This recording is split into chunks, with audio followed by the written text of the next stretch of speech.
बाजार बोलता है। इसमें हम बात करेंगे एफआईज डीआईज के डेटा की। एफआईज लगातार सेलिंग कर रहे थे, हम सभी जानते हैं। अक्टूबर मंथ में उन्होंने पूरे सेलिंग की, नवंबर मंथ में भी लगभग सेलिंग करते ही जा रहे थे। 24 नवंबर तक तो उनका डेटा सेलिंग की साइड पर था, लेकिन 25 नवंबर को कुछ डेटा बदल गया। अब आप स्क्रीन पर देख लीजिए और इम्पैक्ट देख लीजिए।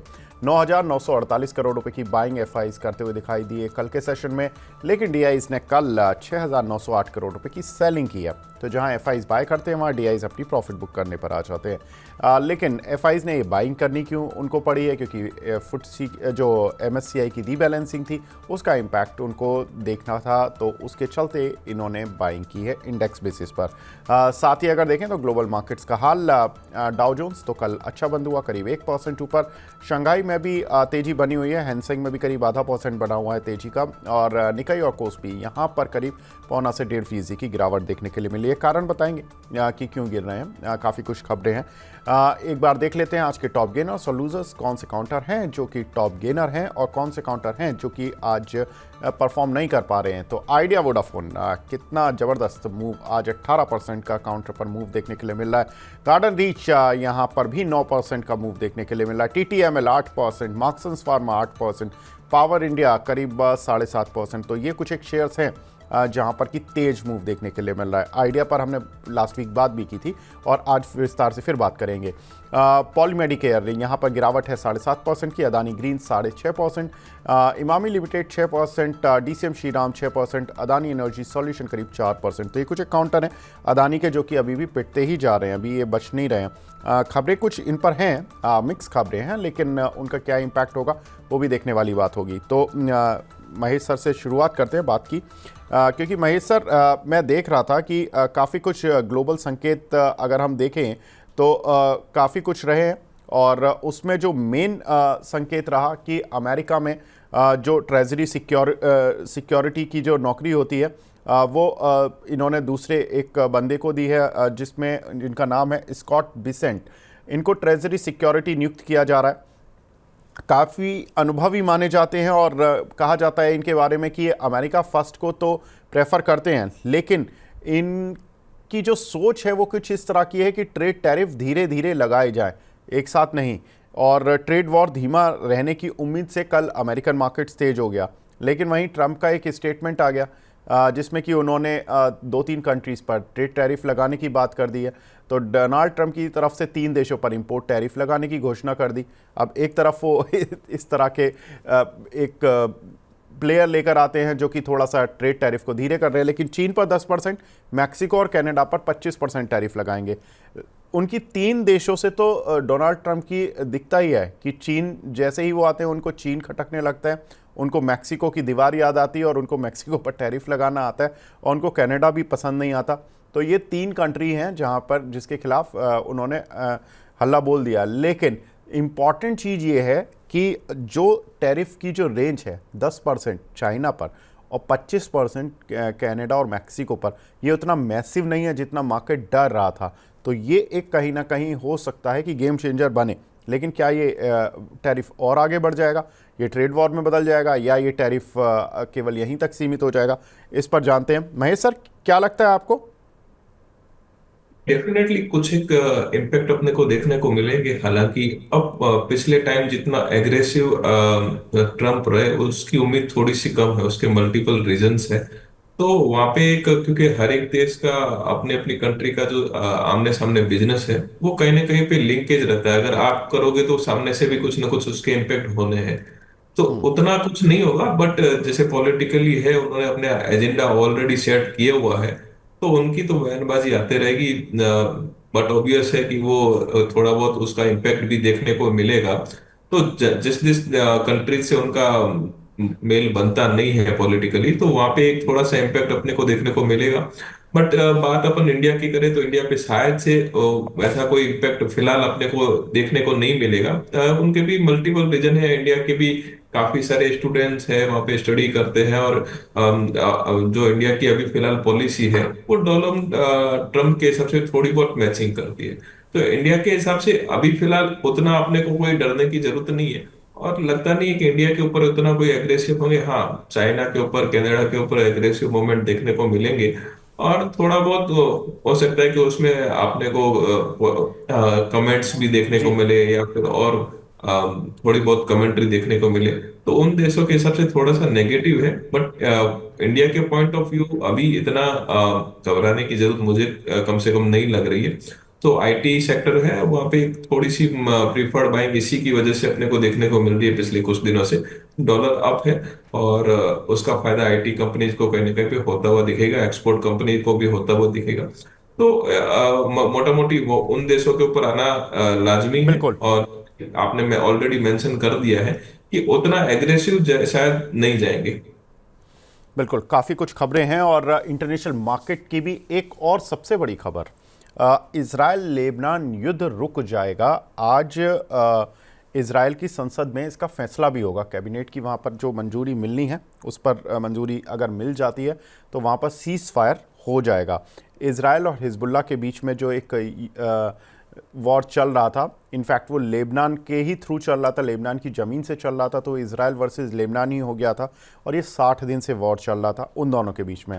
अभी जो हमास के साथ चल रहा है उस पर नहीं आई है बात, अभी केवल लेबनान से आई है। लेकिन हिजबुल्लाह ही है जो कि हमास के युद्ध में भी एक कहीं ना कहीं बैकडोर एंट्री किए हुए है, जिसकी वजह से ये माना जा रहा है इंटरनेशनल मार्केट में कि कहीं ना कहीं आगे हमास के साथ भी उनका सीज फायर हो सकता है। लेकिन अच्छी डेवलपमेंट इसमें यह है कि इजराइल के प्रधानमंत्री ने भी इसकी एक इन प्रिंसिपल अप्रूवल दे दी है। तो अब केवल आज संसद में बात होगी और अगर अप्रूवल आ जाती है तो वहाँ पर जो जिस एरिया में वो लड़ाई लड़ रहे हैं वो लड़ाई ख़त्म हो जाएगी। तो इसी के चलते कल हमने देखा कि कहीं ना कहीं जियोपॉलिटिकल रिस्क ईज़ होने की तरफ हो रहा है। तो उसका इम्पैक्ट था कि सोना, चांदी, क्रूड ऑयल तीनों की गिरावट देखने के लिए देखने में मिली। अगर गोल्ड देखें तो 2000 रुपये से ज़्यादा गिरा, सिल्वर में भी यही हाल था, क्रूड ऑयल भी करीब 3 से 4% तक गिरता हुआ दिखाई दिया। महेश सर, कैसे देखें गोल्ड का गिरना ज्वेलरी कंपनियों के लिए कितना फ़ायदेमंद है या आम आदमी के लिए कितना फ़ायदेमंद होगा? और दूसरा, क्रूड ऑयल का गिरना आम आदमी के लिए कितना फ़ायदेमंद होगा और ऑयल मार्केटिंग कंपनीज के लिए कितना फ़ायदेमंद होगा? देखिए, डेफिनेटली अगर गोल्ड की बात करें तो पिछले कुछ टाइम के अंदर गोल्ड ने अच्छा खासा एप्रिसिएशन भी दिया है। तो ये न्यूज की वजह से तो थोड़ा बहुत है ही, इम्पेक्ट होता ही है। बट कहीं ना कहीं पे जैसे ही माहौल थोड़ा सा मेटल्स के, गोल्ड और बिलियंस के लिए नेगेटिव होता है, तो वहां पे प्रॉफिट बुकिंग आनी एक एक्सपेक्टेड थी, उसके कारण से वहां पे प्रॉफिट बुकिंग आई है। तो मल्टी खाली वो रीजन की वजह से नहीं है, उसकी ऑलरेडी रैली भी अच्छी खासी हो चुकी थी। और वहां पे कुछ ना कुछ वैसे ही रीजन देख रहे थे कि वहां पे प्रॉफिट बुकिंग करने जैसा रीजन है, तब वहां पे प्रॉफिट बुकिंग की जाए। तो वो प्रॉफिट बुकिंग है। गोल्ड के हिसाब से देखेंगे थोड़ा और, मुझे कहीं ना कहीं थोड़ा सा और डाउन साइड गोल्ड और सिल्वर में हल्का सा डाउन साइड लगता है। गोल्ड में थोड़ा ज्यादा हो सकता है, सिल्वर में कंपेरेटिवली थोड़ा कम होगा। तो बेसिकली रीजन वो है। और कहीं ना कहीं पे कंपनी जो है उसके इन्वेंट्री के हिसाब से थोड़ा बहुत जो है बेनिफिट वो उनको मिल सकता है कभी कभार, या फिर कभी लॉस भी हो सकता है। मोटा मोटी कोई बड़ा इम्पैक्ट होगा नहीं, कारण कि उनकी ऑलरेडी उस हिसाब से मैनेज रहती है, और इतना बड़ा कोई फिलहाल फॉल देखने को मिला नहीं है। बात करें क्रूड की, तो क्रूड के ऑयल एक वन टाइम आपको दिख रहे हैं, बट ये क्रूड के ऑयल जो है ओपेक की पॉलिसी के ऊपर मोटा मोटी डिपेंड करेंगे, और वो रेंज जो है ओपेक कहीं ना कहीं पे किसी न किसी कारण बस वो मेंटेन करता है। जैसे कि अपन ने पहले भी शायद कुछ शोज में डिस्कस किया था कि 70 से 75 76 की डॉलर की रेंज के अंदर ये क्रूड को जो है मेंटेन कहीं ना कहीं पे करते हैं। तो वो रेंज क्रूड के अंदर भी अपने को आगे भी शायद देखने को मिलेगी, क्योंकि क्रूड ज्यादा डाउन हो गया तो भी इकोनॉमी के लिए नेगेटिव होता है, ज्यादा अप हो गया तो भी। तो वो रेंज बाउंड जो है क्रूड के अंदर भी अपने को मेंटेन होता हुआ शायद कहीं ना कहीं पे दिखेगा। बिल्कुल।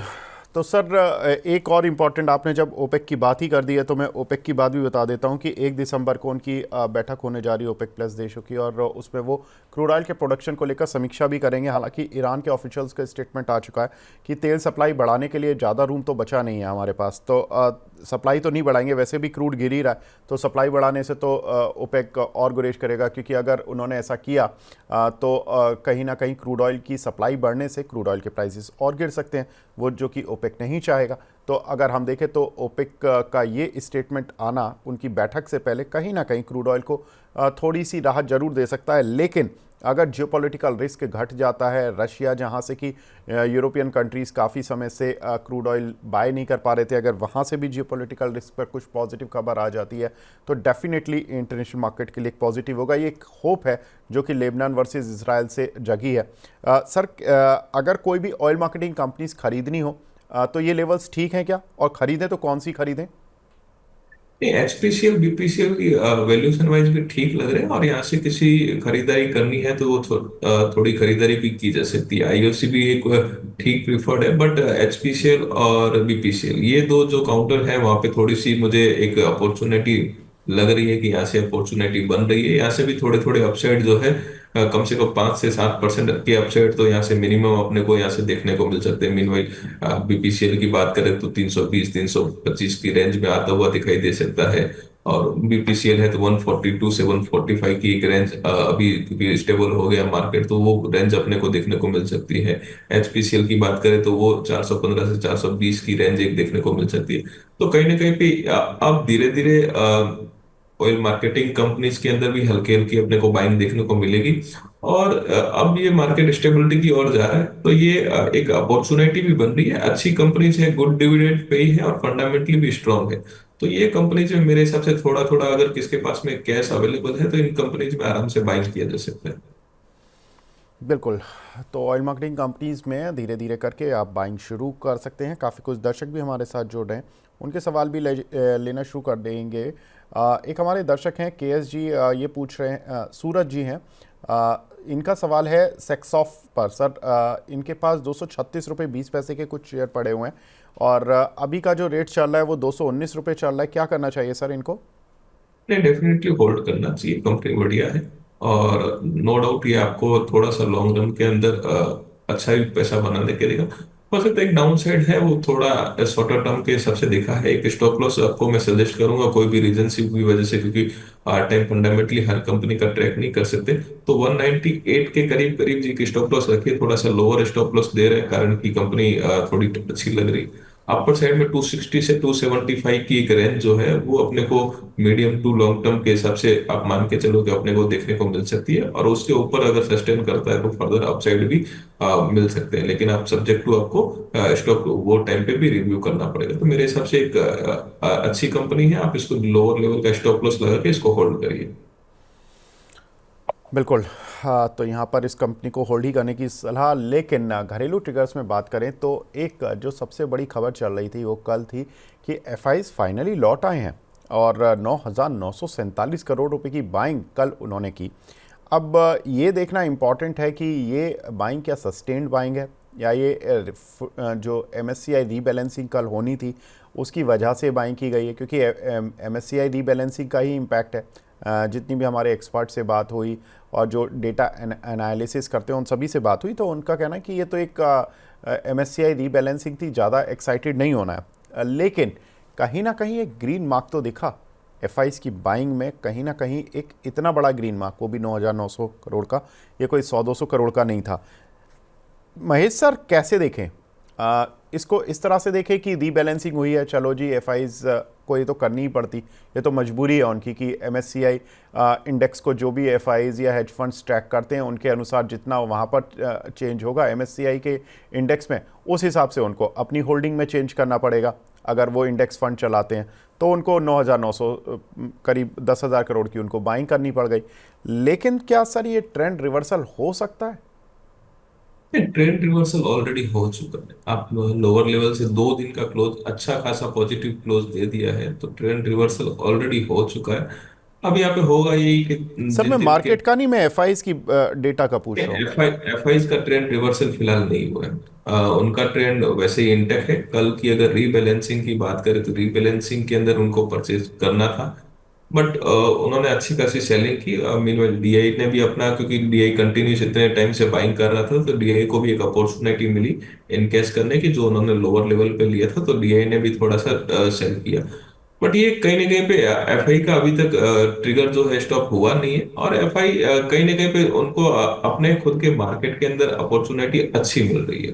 बात यूएस की करेंगे तो यूएस के अंदर जब मार्केट जो है इक्विटी मार्केट बढ़िया कर रहा है, तो जब उनको अपने मार्केट के अंदर अपॉर्चुनिटी मिल रही है, तो बाहर वाले मार्केट से जो है वो थोड़ा पैसा आउटफ्लो है वो कंटिन्यू रहेगा। मीनवाइल इंडिया की वैल्यूएशन अब अट्रैक्टिव हो चुकी है, इंडिया के डोमेस्टिक ट्रिगर जो है वो अब क्लियर है, तो वो ट्रेंड एग्रेसिव ना होके थोड़ा सा धीरे धीरे स्लो डाउन जरूर हो सकता है। बट वो अभी तक ट्रेंड जो है अभी तक उनका कंटिन्यू है। जब तक ट्रेंड कंटिन्यू है तब तक उसको अपन यही मान सकते हैं कि ये और थोड़ा सा ट्रेंड कंटिन्यू रह सकता है। बट फ्लो जो है स्लोली धीरे धीरे कम हो जाएगा। आप देखेंगे डेटा तो 1,60,000 करोड़ से ऊपर की अब तक की सितंबर से लेके अब तक करेंगे तब तक की सेलिंग हो चुकी है, हाईएस्ट सेलिंग है। और मतलब थोड़ी बहुत और धीरे धीरे जो है अपना करेंगे। बट अब यहाँ से जो है डीआई का भी बाइंग जो है वो भी एक लेवल से स्ट्रॉन्ग बाइंग वापस से अपने को इमर्ज होके दिखेगा, क्योंकि एक पॉलिटिकली क्लियरिटी अपने को मिल चुकी है। तो डीआई का भी बाइंग वैसे ही होगा, और रिटेल जो निवेशक है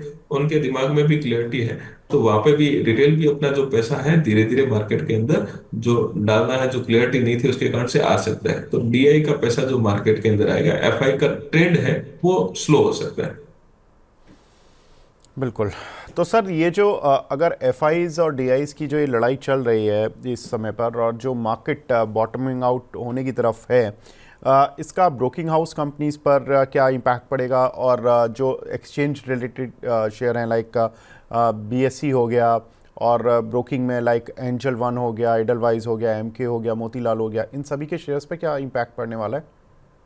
देखिए शेयर्स की बात करें कि ऑप्शन की फिलहाल जो ऑप्शन की एक्सपायरीज कम की थी उसके कारण से एक्सचेंज के भी वॉल्यूम कम हुए हैं, मीनवाइल ब्रोकिंग के भी वॉल्यूम कम हुए, तो उनके रिवेन्यू पे सीधा सीधा इम्पेक्ट पड़ा है। अब वो अंटिल थोड़े से एफ एंड ओ कॉन्ट्रैक्ट नए लॉन्च किए थे, लेकिन एफ एंड ओ कॉन्ट्रैक्ट्स के अंदर उनका इतना रेवेन्यू सेट बनता नहीं है, तो रिवेन्यू पे सीधा सीधा एक इम्पेक्ट बना हुआ है। तो उसके कारण से थोड़े बहुत नेगेटिव जो है वो इन स्टॉक्स के अंदर देखने को मिलेंगे। नंबर्स जो है थोड़े बहुत अपने को बिलो एस्टिमेट्स या थोड़े से लास्ट क्वार्टर से कम वाले दिखेंगे, तो उसके कारण से जो है थोड़ी सी नेगेटिविटी है। स्पेसिफिक कोई काउंटर है लाइक एडलवाइज है, तो एडलवाइज अप होने का एक रीजन है क्योंकि उनको अपना कुछ सेल करना था, उसके लिए उन्होंने नोवामा को अपॉइंट किया था। तो कुछ एक स्पेसिफिक रीजन की वजह से जो है शायद स्टॉक्स के अंदर अपने को दिख सकता है। बट एक रिजल्ट के हिसाब से देखे और सेंटीमेंट के हिसाब से देखे तो उसका सीधा सीधा इम्पेक्ट रिवेन्यू के ऊपर पड़ रहा है, और रिवेन्यू जो है थोड़े से जरूर हर एक ब्रोकिंग फर्म जो भी लिस्टेड है उसके कम होते हुए अपने को आराम से दिख सकते हैं। वॉल्यूम जो है मार्केट के अंदर काफी कम हो चुका है, एक तो डाउन ट्रेंड था, दूसरा जो ऑप्शंस की एक्सपायरी हटने की वजह से वॉल्यूम कम हो गया। अब वो जो ट्रेड था एक सिंगल ट्रेड किसका 20 रुपया है या जिसका जो भी है, तो उसके अंदर के कारण अपने को वॉल्यूम काफी कम होते हुए दिखाई दिए है। बट बिल्कुल। जो जो अच्छी कंपनीज है वहां पे थोड़ी सी स्टेबिलिटी है, क्योंकि कारण वॉल्यूम भले कम हुए लेकिन उनके रिवेन्यू के सोर्स दूसरे भी है। लाइक मोतीलाल है, एंजल है, एंजल के जैसे वेल्थ मैनेजमेंट नया सेटअप है, मोतीलाल है तो उसकी वरीयस सब्सिडरी है, तो उसमें इम्पैक्ट थोड़ा सा कम देखने को मिलेगा लेकिन इम्पैक्ट देखने को मिलेगा। बिल्कुल, तो इम्पैक्ट तो देखने को मिलेगा, और पॉजिटिव साइड पर ही देखने के लिए मिलेगा, लेकिन ये देखना होगा कि अगले एक क्वार्टर में या दो क्वार्टर में किस तरह का मार्केट रहता है।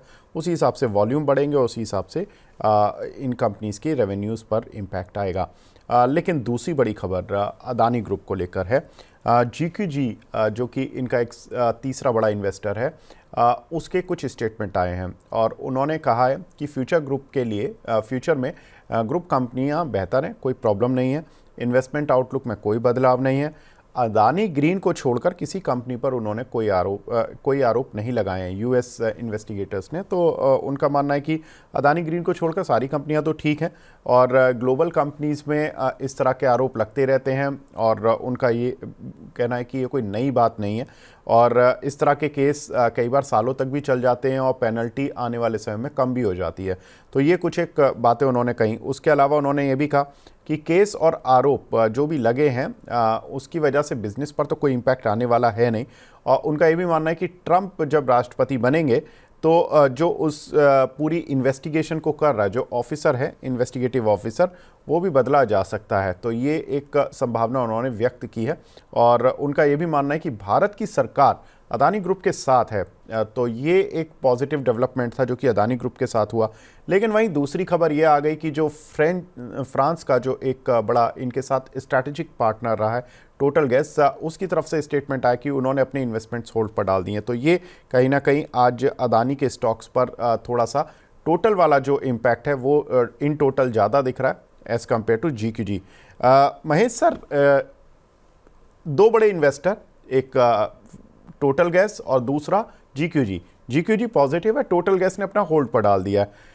तो ऐसे में अदानी स्टॉक्स टूट गए हैं। ये अपॉर्चुनिटी है या अभी और डिप होने दें, क्या करें? ऐसा तो नहीं कि जैसे एक बार हुआ था कि हिंडनबर्ग की रिपोर्ट आई थी, अदानी स्टॉक्स टूट गए थे, अदानी एंटरप्राइज, आई रिमेंबर, 1100 की रेंज पर आ गया था, अदानी पोर्ट 400 के आसपास आ गया था और वहाँ से वन वे रैली हुई और लोग देखते ही रह गए कि ये हुआ क्या।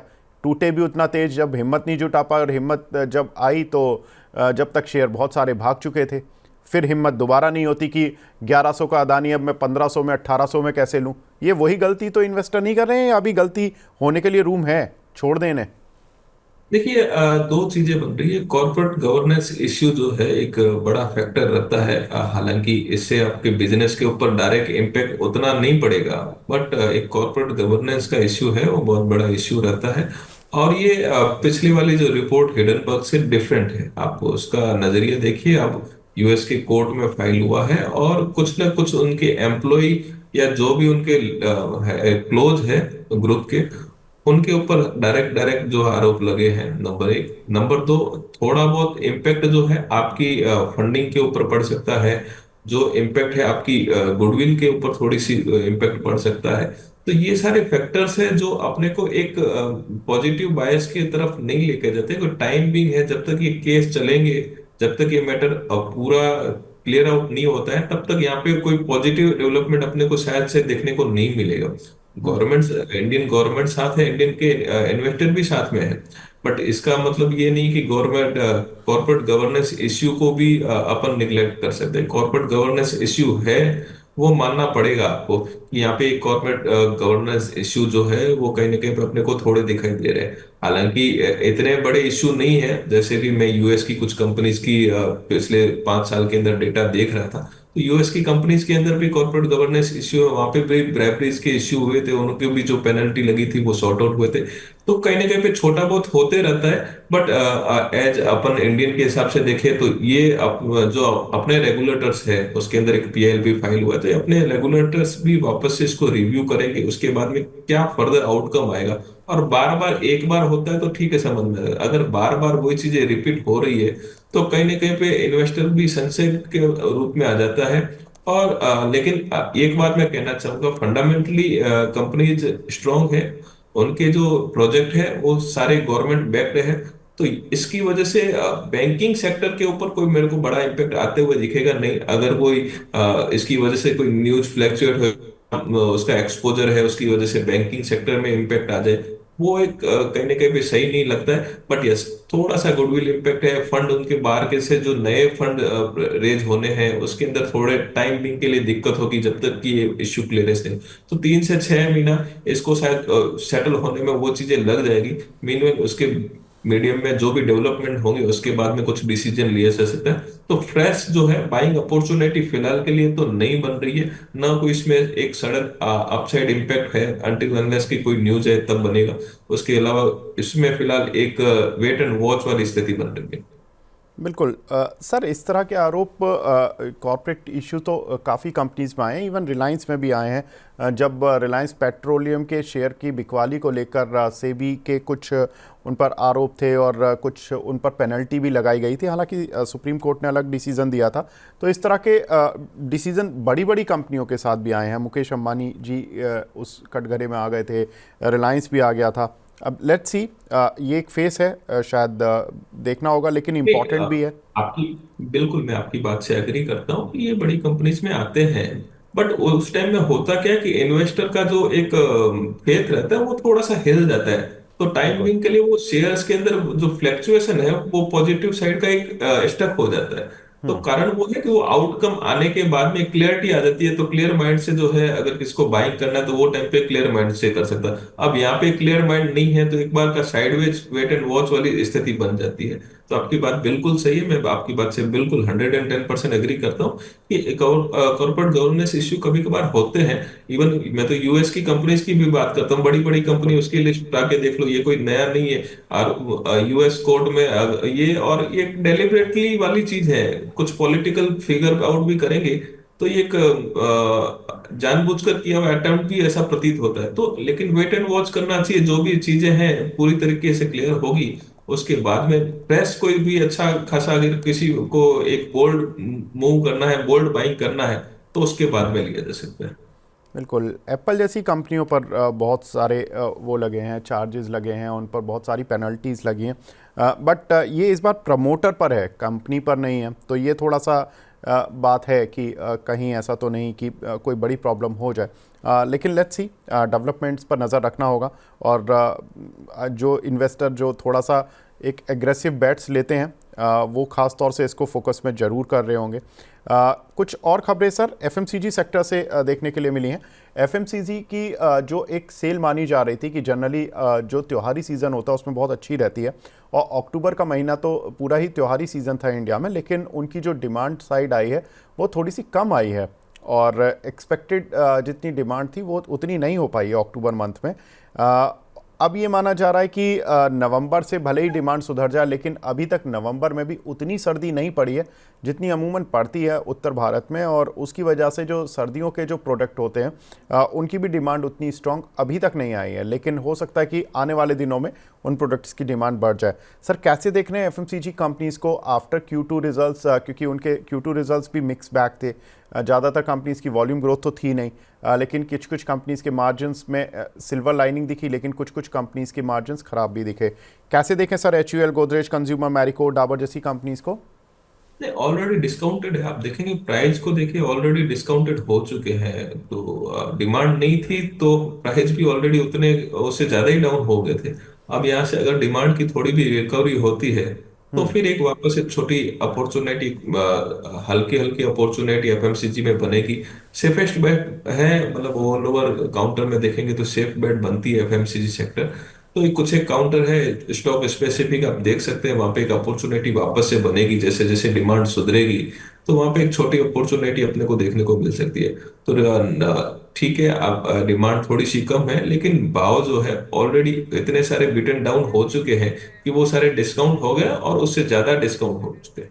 तो यहाँ पे एक छोटी छोटी अपॉर्चुनिटी है, वो वहां पे हर कंपनी जो है, टाटा कंज्यूमर ले लो, गोदरेज कंज्यूमर ले लो, आइदर आप आईटीसी ले लो, तो ये कुछ एक कंपनी है जहाँ पे वैल्यूएशन वाइज भी कंफर्ट आता है। एक्चुअल ले लो तो ये वैल्यूएशन वाइज भी कंफर्ट आता है, लोअर लेवल में यहाँ पे एक बाइंग अपॉर्चुनिटी बनती है। और मीनवाइल 1-2 मंथ की डिमांड थोड़ी सी कम हो जाने से ऑल ओवर कंपनी के ऊपर एक मीनवाइल 1 मंथ या 2 मंथ के लिए इम्पेक्ट पड़ सकता है। बट ये कंपनीज सदाबहार कंपनीज है, यहाँ पे अगर थोड़ी रिस्क भी ले ले लोअर लेवल पे तो वहां पे एक लॉन्ग टर्म के हिसाब से लोअर रिस्क भी ली जा सकती है। मुझे लगता है कि कहीं ना कहीं भी यहाँ पे 5 से 10% के बीच के अपसाइड जो है कुछ एक कंपनी में अपने को देखने को मिल सकते हैं, लाइक डाबर है, आईटीसी है, एचयूएल है। एचयूएल में थोड़ा कम परसेंट देखने को मिलेगा, बट ठीक ठीक कंपनी जो है वहां पे थोड़े से अपसाइड। टाटा कंज्यूमर जी। थोड़ा ज्यादा अट्रैक्टिव लगता है कि टाटा कंज्यूमर अगर कल परसों भी देखेंगे आप तो लोअर लेवल से अच्छी खासी रिकवरी आई है। तो वो एक है काउंटर जहाँ पे अपने को और थोड़ा सा बायस ध्यान पड़ रहा है। तो ये कंपनीज है लोअर लेवल पे वापस से अपॉर्चुनिटी बनेगी। कोई भी टिप मिलता है यहाँ पे तो यहाँ पे थोड़ा थोड़ा स्ट्रगल्ड वे में थोड़ा थोड़ा आप इन्वेस्टमेंट कर सकते हैं, और मीडियम टू बिल्कुल। लॉन्ग टर्म के लिए शॉर्ट टर्म में पैसा मिलता है तो आप बुक कर सकते हैं, नहीं तो थोड़ा सा medium to long term horizon आप बना सकते हैं। बिल्कुल। तो medium to long term in FMCG companies में एंट्री पॉइंट मिल रहे हैं, ठीक ठाक लेवल्स दिख रहे हैं। लेकिन एक हमारे साथ और खास मेहमान जुड़ चुके हैं, हमारे साथ मार्केट एक्सपर्ट ब्रिजेश सर भी जुड़ चुके हैं। Brijesh Singh sir, Brijesh sir good morning. Good morning Vivek ji. Sir 2 दिन के बाद 2 दिन जो इस तरह की रैली देखने के लिए मिली, तो क्लाइंट्स वगैरह थोड़े से राहत में आए होंगे, आप भी राहत में आए होंगे। लगातार मार्केट गिरता ही जा रहा था वन वे। अब क्या आप राय दे रहे हैं कि राहत ये लंबी चलेगी या अभी आहत होने के और चांसेस हैं? देखिए विवेक जी, अगर हम ओवरऑल सिनेरियो को लेके चलें, निफ्टी का ट्रेंड स्टिल वीक है, no doubt cat bounce play है। और अगर हम देखें तो आवली चार्ट में या और से छोटे minute of time frame of the chart है 15 मिनट में, वहाँ से वो हैवी ओवरसोल्ड जोन था, उसी की वजह से मार्केट में खरीदी है। दूसरा इलेक्शन का फैक्टर था, जिसके हिसाब से मार्केट ने उसको और पॉजिटिव लिया, and again we have seen upside. But अगर आप देखेंगे जो प्रीवियस स्विंग हाई था 24,535 के आसपास का, और उससे पहले अगर हम देखें अभी के सत्र को लेके चले तो लगभग 24,340 24,345 का जो दायरा है वो इस समय रेजिस्टेंस की तरह प्ले आउट कर रहा है। 2-3 लेवल ऊपर के हैं जो ध्यान में रखने हैं अगर ये रैली अगर बरकरार रहती है। नंबर 1 24,340 24,345 पहला लेवल रहेगा, उसके ऊपर अगर सस्टेन होता है तो जो प्रीवियस स्विंग हाई था रजिस्टर, एक सिंपल टेक्निकल फॉर्मेशन है कि अगर कोई भी अगर लेवल अगर ब्रेक करता है उसके नीचे जाता है तो वो रेजिस्टेंस की तरह प्ले आउट करता है। तो इस समय 24,535 ये दूसरा लेवल रहेगा रेजिस्टेंस का। और तीसरा जो इम्पोर्टेंट लेवल रहेगा जहाँ से मेजर बिकवाली देखने को मिली थी 22 अक्टूबर के बाद, वो था 24,700 से 24,800 या 850 का दायरा था, जहाँ से उसमें बिकवाली कंटिन्यूस हुई थी। अब रही बात ये कि नीचे के सपोर्ट क्या निकल के आ रहे हैं, तो नीचे का सपोर्ट जो है 23,900 से लेके 24,100, ये 200 पॉइंट का दायरा है। अगर वो ब्रेक करता है तो 23,700 का दायरा आएगा। और जो ट्रेंड डिसाइडर है वो है 23,500। तो एनी हाउ अगर ये 23,500 के नीचे ब्रेक करके निफ्टी अगर चलता है तो आप ये अजम्पशन लें कि जो उसका रिसेंट स्विंग लो था 23,263 का, if I am not mistaken, उसको रीटेस्ट कर सकता है या उसको ब्रेक कर सकता है। तो हाल फिलहाल में जो इम्पोर्टेंट लेवल है वो साइकोलॉजिकल पॉइंट ऑफ व्यू 24,000 या 23,900 से आप पकड़ के चलिए 24,535, ये एक 500 पॉइंट का निफ्टी का दायरा आप लेके चलिए। और उस लिहाज से अगर हमको ट्रेडिंग करनी है, क्योंकि Q2 के रिजल्ट आए हैं, उसके लिहाज से भी अगर जहाँ पर रिजल्ट अच्छे हैं, टेक्निकल के लिहाज से जहाँ रिस्क रिवॉर्ड रेशियो बेनिफिशियरी है, वहाँ पर आप बाइंग कर सकते हैं। और अगर आपका व्यू लॉन्ग टर्म का है तो फिर मैं ये कहूँगा कि जो जो स्टॉक्स आपके एक लिस्ट में अगर आपने टेक्निकल या फंडामेंटल निकाल रखे हैं, उनमें आप धीरे धीरे करके आप बाइंग कर सकते हैं। बिल्कुल, तो ब्रॉडर रेंज आपको बता दी है सर ने कि किस तरह से ट्रेडर्स को, किस तरह से इन्वेस्टर्स को सोचना है अभी निफ्टी के लेवल्स को लेकर। लेकिन महेश सर, मैं आखिरी आपसे सवाल पूछना चाहता हूं कि आपकी रडार पर कौन से ऐसे शेयर हैं जो आप अभी भी अपने क्लाइंट्स के साथ शेयर कर रहे हैं? ने दो पिक है आज के हिसाब से। नीट लिमिटेड है, नीट लिमिटेड का सेटअप काफी बढ़िया बना हुआ है, टेक्निकली सेटअप भी पॉजिटिव है, तो स्टॉक में एक पॉजिटिविटी बना हुआ है। तो यहाँ पे एक 195 से 202 की रेंज, 203 की रेंज के बीच में अपन इसको एक बाइंग जनरेट कर सकते हैं। लोअर लेवल का स्टॉप लॉस 178 के करीब है। अपर साइड के लेवल जो है, पहला लेवल 220, 235, 250 तक के लेवल जो है अपने को नीट के अंदर देखने को मिल सकते हैं। सेटअप पॉजिटिव है और कहीं ना कहीं लगता है कि ये एक अपर साइड के अंदर ट्रेंड जो है कंटिन्यू का होता हुआ दिखेगा। थोड़ा सा व्यू जो है 3 से 6 महीने का रखना पड़ेगा, तो हो सकता है कि ये आपको एक अच्छा मोमेंटम रिटर्न जनरेट करके दे। दूसरा भी है, दूसरा पिक है, गवर्नमेंट अब क्लियरिटी हो चुकी है और गवर्नमेंट का फोकस जो है कैपेक्स के ऊपर या गवर्नमेंट की पॉलिसी के ऊपर, फर्दर प्रोजेक्ट के ऊपर रहेगा।